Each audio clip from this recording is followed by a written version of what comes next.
Was a unicorn named Calpurnia. Calpurnia was the rarest and prettiest unicorn that have ever lived. This was so because of her rainbow hair. All the other unicorns had purple and white sparkly hair. All the male unicorns fell in love with Calpurnia at first glance. But unicorn boys had no balls. Literally. So they all were too scared to ask her out on a date. All she wanted was for them to bring her some cotton candy and maybe stargaze at the comets when they fell into the ocean. Calpurnia had only rendezvoused with one other unicorn, and she wanted someone to gallop with across the turquoise meadows. Callie promised herself that if no male unicorn gave her a hoof by St. Patrick's Day, Valentine's Day for unicorns, then she would run off to Africa to visit her friend Afumwe. It was now St. Patrick's Day, and all the plain, boring, purple, sparkly unicorn girls were receiving their beautiful golden hoofs from the boy unis and their crushes. Callie really liked this one uni guy named Waterfall.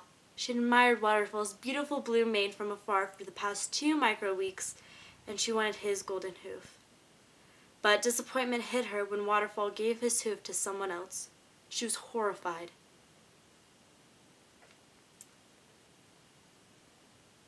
All she wanted was a hoof, but no uni wanted to give her one.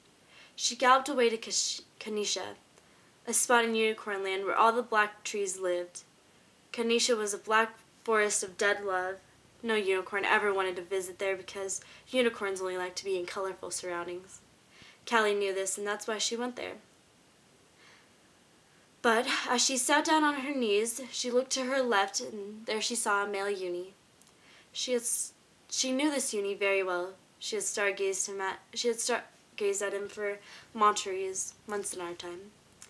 His name was Lava Lamp. She asked him what he was doing in Kanisha. He too had a horrible St. Patty's Day, and he began to tell her his story, which was very similar to hers. Feelings for him came rushing back. They talked for several moon changes. They hadn't even realized that time had passed. They were just too busy, lost in each other's velvet violet eyes. As time passed, the black dead trees of Kanisha blossomed into neon yellow and green, flowerful trees. Calpurnia and Lava Lamp fell madly in love. They spent many nights comet fall watching and eating tie-dye cotton candy. She never dreamed of being happier, and Calpurnia and her uni guy lived happily ever after. And as for Waterfall, he got bored with his white unicorn and later ran away to Africa to spend time with his secret lover, Nafumwe. So I hope you guys enjoyed that kind of messed up story. I'm just so weird, but it kind of relates to some things in life, and I'm sure a lot of you guys can relate to that. Like when you like someone and you want them so bad, but then they like this boring person and you're like, what? We are like meant to be together.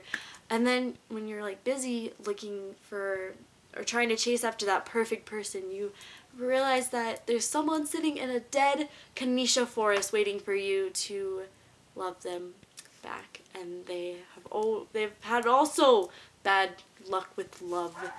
So I hope you guys enjoy this. I hope you guys learned a lesson from Marin today. And I will talk to you guys later. I hope you guys enjoy the rest of these stories. I feel like every week I'm like, enjoy the rest of the week. But seriously, I feel like I have to say that because it's like, I'm the first day. Ah ha ha ha. Okay, I'm gonna go eat some, I'm gonna like overeat on Oreos and milk.